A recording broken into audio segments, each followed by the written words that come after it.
Get out of my sight, Ella, right now. The words hit like a slap in the crystal-lit foyer of the Thorne townhouse.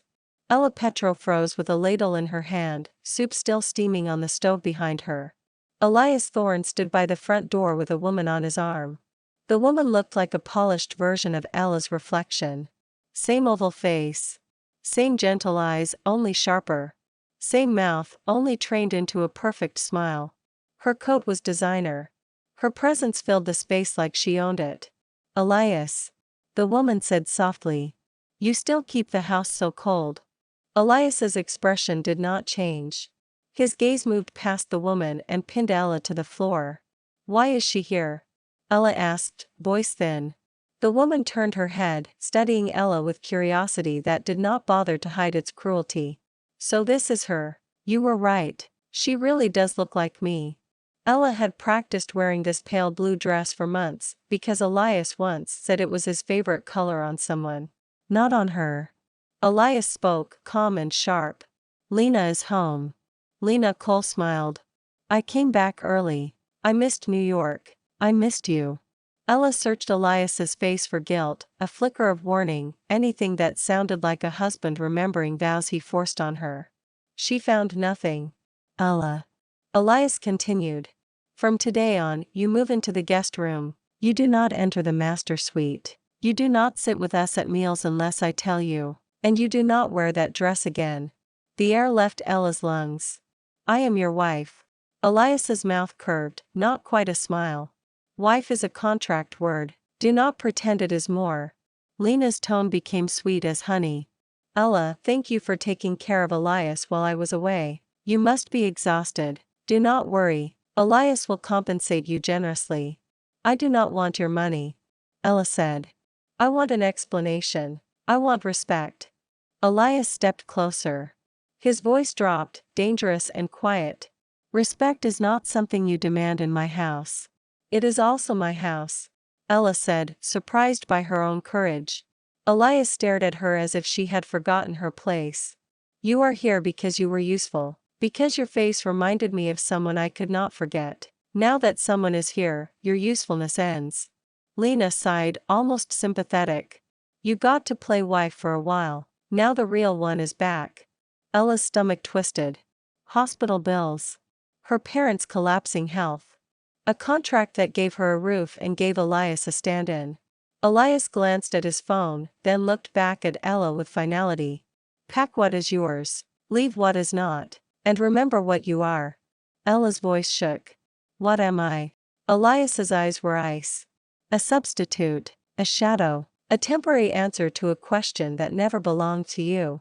Ella nodded once. Her spine felt like glass, but she forced it straight. Fine. I will move. Elias turned and guided Lena deeper into the house, as if bringing her to the place she had always deserved. Ella stood alone, listening to their footsteps fade. Then she walked to the guest room, opened the closet, and pulled out a small sealed box she had hidden behind winter blankets. Inside was a torn strip of white silk, stained long ago with blood. The scarf. The night of the crash. The secret she carried like a second heartbeat. Ella pressed the silk to her palm and whispered. You will regret this, Elias, because you will finally see who I am, and it will be too late. Moving into the guest room did not change Ella's address. It changed her existence. In the mornings, she woke to the sound of Lena laughing downstairs. In the evenings, she returned from work to find the living room full of Lena's perfume and Lena's stories, as if the last 3 years had been a minor inconvenience. Lena treated the townhouse like a stage. She sat in Ella's spot by the window. She wore robes that looked like they belonged to the master suite. She placed her lipstick beside Elias's razor as if claiming territory. And Elias let her. When Ella poured coffee, Lena would tilt her head. You use too much cream. Elias likes it darker. When Ella made soup, Lena would stir the pot and wrinkle her nose. He prefers it salter. He told me so. Sometimes Elias did not speak at all. His silence was a verdict. One night, Lena walked into the guest room without knocking.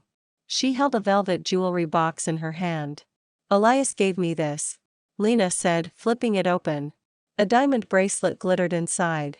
Lena smiled. You should be grateful. You got to play wife for a while. Now the real one is back. Ella's voice came out flat. There is no real one. There is only the one he chooses. Lena's eyes hardened. He will choose me. You were a placeholder he could touch without betraying his memory. The next day at work, Marcus Gray cornered Ella near the elevator. He looked like he had not slept, and his jaw was set with anger. She is back, Marcus said. Ella nodded. I noticed. Marcus lowered his voice. You should leave. I cannot, Ella said. Marcus's eyes narrowed. Why? Ella swallowed. My parents, their treatment is expensive. If I leave now, everything collapses. Marcus swore under his breath. He knows. No, Ella said quickly. And I am not telling him. I will not buy love with guilt. That week, Elias's company ran into a crisis. Confidential plans leaked to a competitor. Lawsuits threatened. Investors panicked. Elias came home late, shoulders tight, phone glued to his palm. Lena sat beside him, playing the concerned angel. Elias, do not worry. I will call my contacts. Elias looked at her like she was a lifeline. Do it. Ella watched from the doorway, heart pounding. She knew the project. She had sat beside Elias in meetings, silent as wallpaper, listening because she survived by paying attention. She knew who had access. She knew which assistant had been acting strange. She stayed up until dawn, combing through office logs she could legally access through her role. She found the pattern. She found the leak. She found the proof. Her eyes burned, but her hands were steady. She sent the evidence to Marcus, not Elias. Marcus called her within minutes. Ella, this is solid. Use it, she said. Just do not tell him it came from me. The crisis broke by the end of the day. The traitor was exposed. The board calmed. That night, Elias came home with Lena on his arm and relief on his face. He did not look at Ella. He kissed Lena's forehead in the kitchen and said, loud enough for Ella to hear, You saved me again. Lena smiled, serene. Of course, I will always be your lifesaver. Ella stood by the sink, hands in soapy water, and felt something inside her crack with a quiet, final sound. Because Elias had just thanked the wrong woman. And he had done it right in front of her. A week later, Elias hosted a small dinner for investors at the townhouse. It was not a party, he insisted. It was business. But Lena wore a white dress and a diamond pendant that caught the light like a claim. Ella moved through the kitchen in silence, plating food, refilling glasses, smiling when spoken to because she knew how to survive. She heard Lena's laughter drift from the dining room, bright and carefully measured. When dessert was served, Elias rose from his seat and tapped his glass. The room quieted. I want to thank everyone for supporting Thorn development during a difficult week, Elias said. His eyes moved to Lena with something that looked like warmth. And I want to share personal news. Lena Cole is returning to the company as a consultant. When the next quarter closes, we will announce our engagement. For a second, Ella thought she had misheard. The words made no sense. Engagement. He was already married. Then the laughter and applause hit her like a wave. Lena lifted her chin, elegant and triumphant. She glanced toward the kitchen doorway and found Ella's eyes. Her smile sharpened, just enough. Ella stepped back, fingers gripping the edge of the counter until her knuckles turned white. Marcus found her later, after the guests left. He was in the hallway, face storm dark. He announced it. Marcus said, In your house. Ella nodded. I heard. Marcus's voice went rough. This is not just cruel. It is stupidity. It is illegal. It is reckless. It is Elias. Ella said quietly. Marcus leaned closer. Tell him the truth. Tell him you saved him. Tell him you are the blood donor. He will have to listen. Ella's eyes stung. If he listens because of a debt, that is not love. And I will not live as his conscience. I want him to choose me, or I do not want him at all. Marcus clenched his jaw. He is not capable of choosing anything that does not flatter him. Ella's phone buzzed. A hospital alert. A payment reminder. She showed Marcus the screen without words. Marcus's anger faltered. He looked away like it hurt. I can help. he said. If it is money, I can help. Ella shook her head.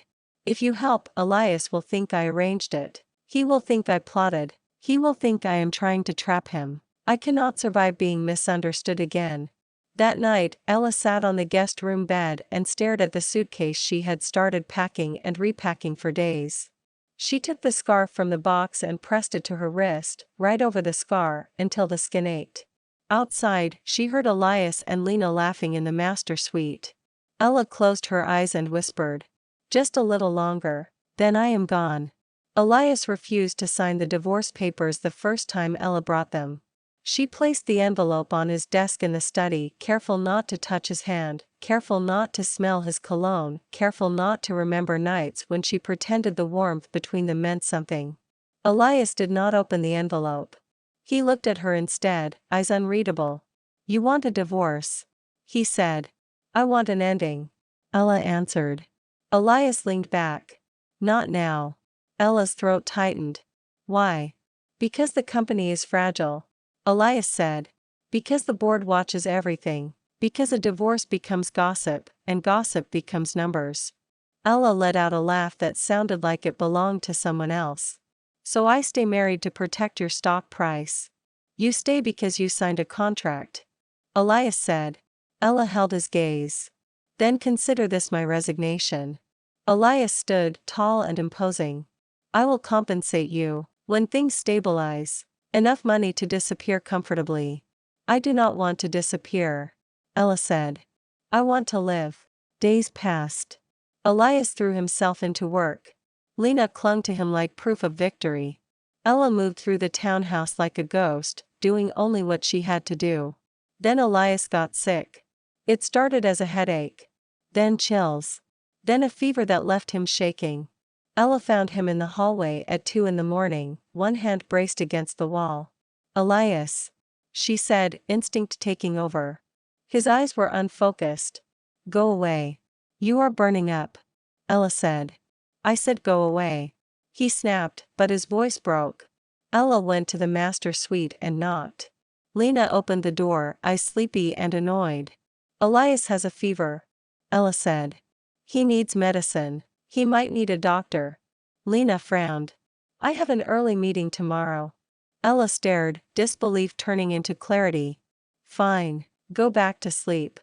Ella spent the night beside Elias, changing cold cloths, forcing water between his lips, timing pills, listening to the rough drag of his breathing. In the morning, Elias woke and found her asleep in the chair, head tilted against the wall. He stared at her for a long time. When Ella opened her eyes, she found him watching. His gaze was different. Not kind. But less empty. "Why are you here?" Elias asked, voice hoarse. "Because you were sick," Ella said. Over the next weeks, Elias began to notice what he had trained himself not to see. The way the house ran smoothly because Ella kept it running. The way she remembered his quiet habits. The way she never asked for thanks. Then Lena pushed too hard. A crash echoed through the townhouse. Ella rushed into the living room and saw a shattered vase on the floor. It had been his mother's. Lena stood over the pieces, hands fluttering. "Ella pushed me," she said quickly, tears already forming. "I tried to stop her." Elias entered and froze when he saw the vase.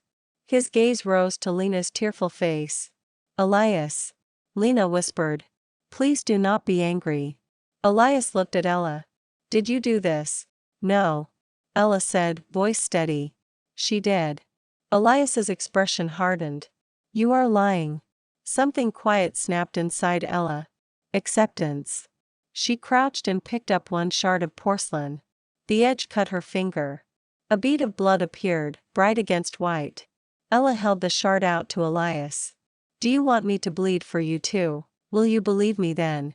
Elias flinched. Ella stood, blood on her fingertip, and looked him in the eye. "We will divorce. You can delay it. You can buy time, but you cannot keep me." "Ella," Elias said, stepping forward. She stepped back. "Do not say my name like it means something. You taught me it does not." Ella walked away, leaving the broken vase behind. Leaving Elias with something he could not name. Fear. Elias tried to ignore the way the house changed without Ella's quiet orbit. He woke one morning and found the kitchen empty. No coffee. No neatly written note about his schedule. His stomach tightened with irritation that made no sense, because he had demanded she stay out of sight. He called for the housekeeper and snapped, "Where's my coffee?" The housekeeper blinked. "Mrs. Thorne always made it herself, sir." Elias's jaw tightened. "Do it anyway."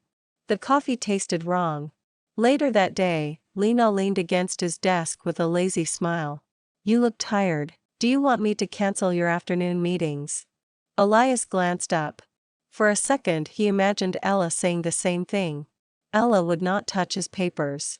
Ella would not flirt with his calendar. Ella would simply place a cup beside him and wait until his shoulders relaxed. "I do not need anything cancelled," Elias said flatly. Lena pouted. "You are still thinking about her." Elias's eyes narrowed. "Do not start." Lena's smile returned quickly. "I am not jealous. I am just protective. She is desperate. She will do anything to keep your ring." Elias should have agreed. Instead, he heard Ella's voice in his head, calm and steady. "I will not buy love with guilt." That evening, Lena cornered Ella in the hallway, voice low. "You should sign the divorce without making noise. If you embarrass Elias, he will destroy you." Ella's face stayed blank. "You already destroyed me. You just did it with lipstick on." Lena's eyes flashed, and she reached out as if to grab Ella's wrist. Elias turned the corner and saw it. "What are you doing?" he asked sharply. Lena released Ella at once and put on a wounded expression. "I was trying to comfort her. She looks so sad." Elias looked at Ella. For the first time in weeks, he saw exhaustion in her eyes, not theatrics, not manipulation. Just tiredness. His voice came out harsh anyway. "If you have something to say, say it to me." Ella met his gaze. "I have nothing left to say." Elias felt an irrational spike of panic. He hated the way she said it, like she meant it. Lena touched his arm, claiming him back. "Do not waste your energy on her. You owe me your focus." Elias stared at Lena's hand on his sleeve and felt, for the first time, the weight of a chain he had pretended was devotion. The call from the hospital came on a Monday. Elias was in the middle of a meeting when his vision blurred and his hands went cold. In the emergency room, the doctor spoke bluntly. "Your hemoglobin is dangerously low. You need a transfusion." Elias sat on the bed, jaw tight. "Use the bank." "We are checking," the doctor said. "But your blood type is rare. If we cannot find enough, we will need a direct donor." Elias's mind snapped to one image. Lena. His lifesaver. Lena arrived dressed like a saint. She took his hand, eyes shining. "Elias, I am here." Elias squeezed her fingers. "You will donate, like you did before." Lena blinked. "Of course, anything." Hours later, Elias watched Lena through the glass as she sat in a donation chair. Then the nurse frowned at the monitor and spoke quietly to another staff member. Lena's smile faltered. Minutes later, the attending physician returned to Elias's room holding a chart. His expression was careful. "Mr. Thorne," he said, "Ms. Cole is not a match." Elias stared. "That is impossible. Her blood type does not match yours." The doctor said. "She cannot have donated to you 3 years ago." The room tilted. Elias's pulse thundered in his ears. Lena rushed back in, face too pale, eyes too wide. They must have made a mistake. Elias's voice sharpened. "What blood type are you?" Lena swallowed. "I do not know. I never paid attention." Elias stared at her. He had built a monument out of her. The doctor cleared his throat. "We have found units in the bank, but you should be aware. The donor 3 years ago likely had the same rare type. That donation saved your life." "Saved your life." Elias left the hospital with the question burning under his skin. He went to an older wing of the hospital and asked for a name from the archives. Nurse Martha Hensley still worked there. She was 65 now, hair gray, eyes sharp, the kind of person who remembered things because she cared. Martha recognized Elias immediately. "You are the one from the crash."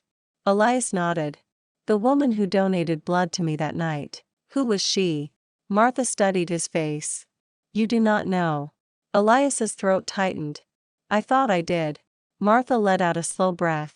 There was a young woman, shaking, blood on her hands, a cut on her wrist. She signed the consent forms. She donated. She stayed until her knees almost gave out. Then she left before you woke up. Elias's heart slammed against his ribs. Her wrist. Martha nodded. A thin scar. Elias's mind flashed. Ella's wrist. Martha continued, voice tight with old anger. Later, a woman came and claimed she was your friend. She took a white silk scarf from the evidence bag. Pretty. Smiled too much. I did not like her, but I was tired. Elias felt the blood drain from his face. A scarf.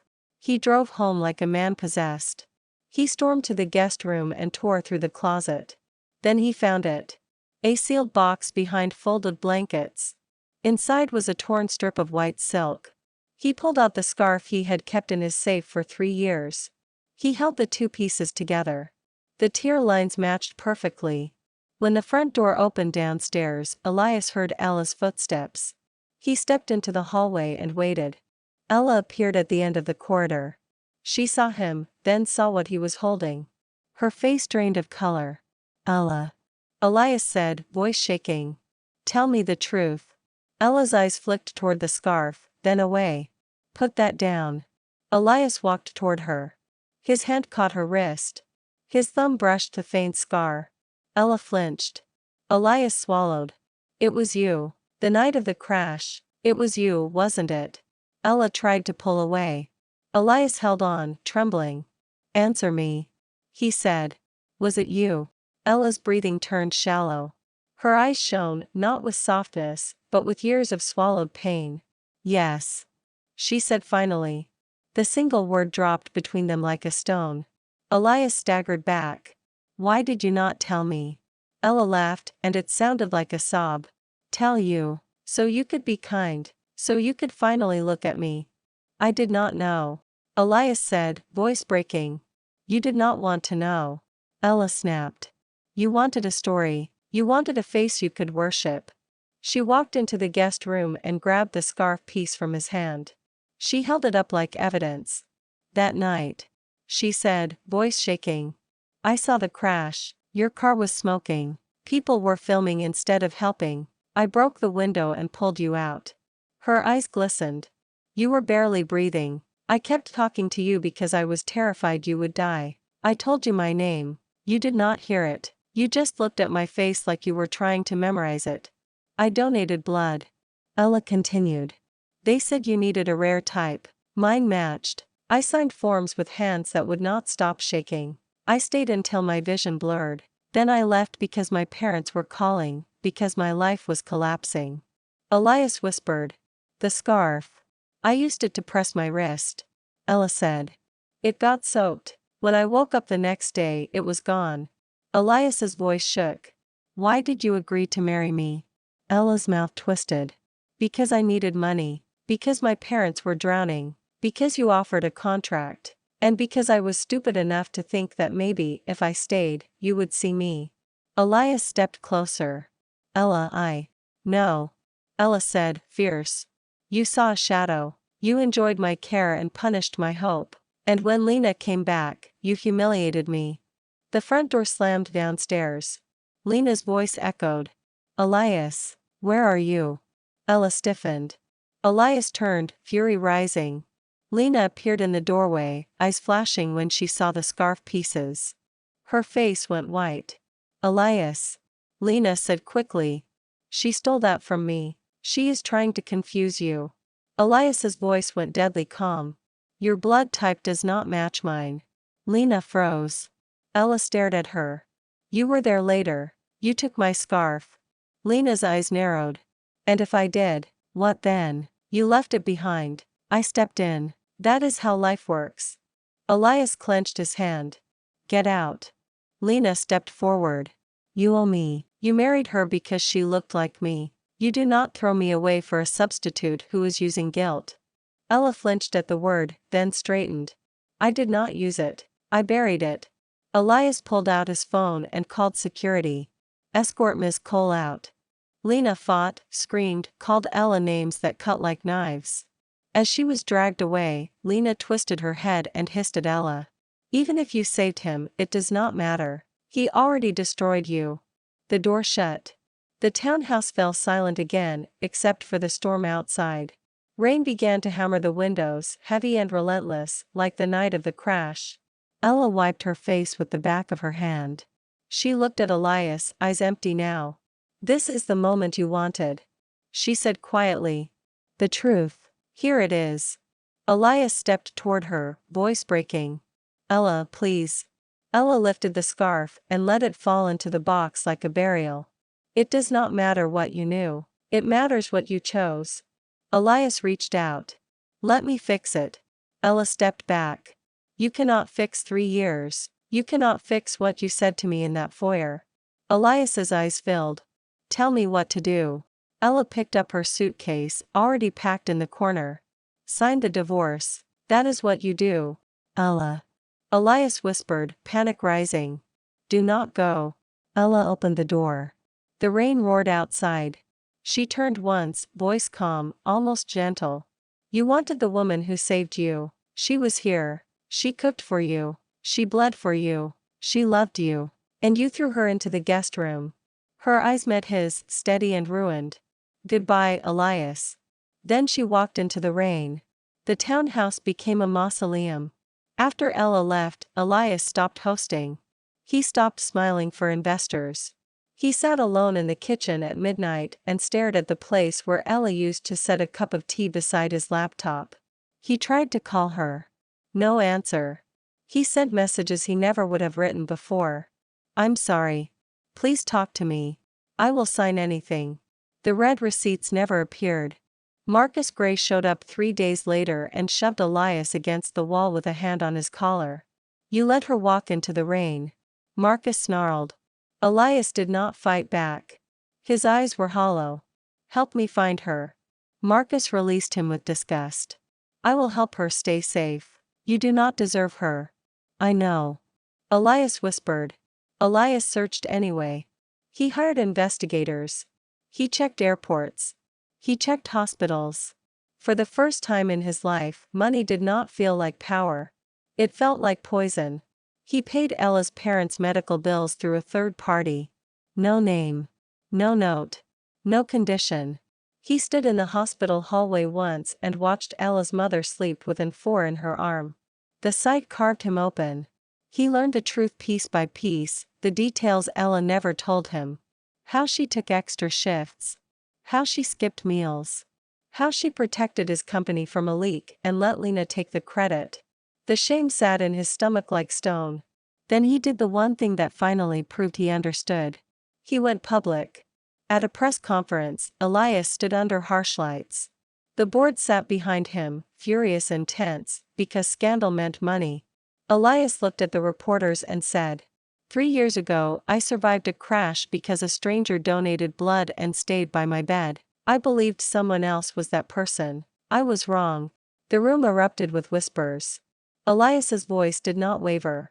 "I married my wife because she resembled the woman I thought I owed. I treated her like a substitute. I allowed another person to humiliate her in my home. I was cruel. I was responsible." A reporter shouted, "Are you saying your wife is the real lifesaver?" Elias swallowed hard.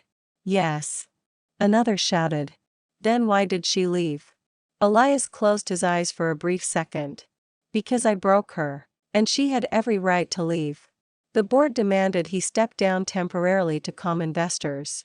Elias signed without a fight. 2 months later, Marcus walked into Elias's smaller office and dropped a photo on the desk. A small flower shop near the water. A woman in an apron. Ella, hair tied back, eyes still guarded. "Long Island." Marcus said. "A coastal town. She's alive. Do not scare her." Elias's hands shook as he picked up the photo. "Thank you." Marcus's voice hardened. "If you hurt her again, I will end you." Elias nodded. "I understand." He drove to the town at dawn and parked across the street. "See glass flowers." He waited until she stepped outside. Ella carried a bucket of daisies. She laughed at a customer, and the sound hit Elias like a blade made of memory. He crossed the street slowly and stopped at a respectful distance. Ella looked up. Her smile vanished. "Elias Thorne," she said. "Ella," he whispered. "What do you want?" "To apologize," Elias said. "To tell you I will sign the divorce. To tell you I will not ask you for anything you do not choose to give." Ella stared at him. "You cannot apologize my life back," she said. "I know," Elias said. "I am not asking for the past. I am asking for permission to do one thing right." A customer walked toward the door and Ella turned as if to end the conversation. She paused. "If you stand across the street, no one will call the police," she said. "But do not come inside, do not touch me, do not speak to my customers." Elias nodded. "Thank you." He stood across the street until she closed. He came back the next day and the next. He brought nothing that demanded attention. A new bucket when he noticed hers was cracked. On the 7th day, a storm rolled in. The shop awning jammed. Ella struggled with it, jaw clenched.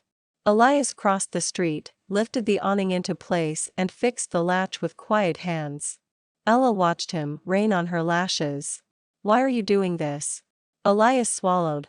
"Because you deserved a husband, not a jailer. Because you deserved to be chosen while you were still here." Ella looked away fast.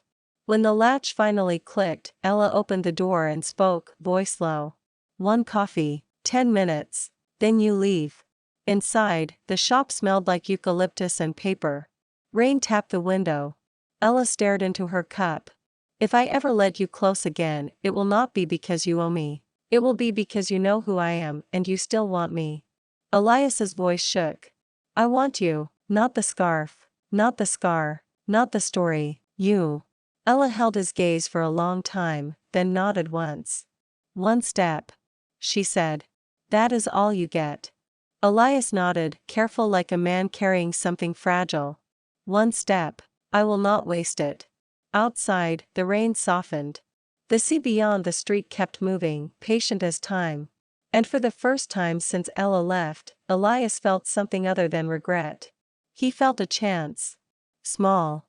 Earned. Real. The next week, Elias visited Nurse Martha again. He stood in the hallway outside her station, hands in his coat pockets, and said, "I need to know everything I missed." Martha's eyes narrowed. "You want the story now?" "I deserve the worst of it," Elias said. Martha studied him for a long time, then nodded toward an empty chair. "Sit." She told him what the records showed. The blood type match. The amount donated.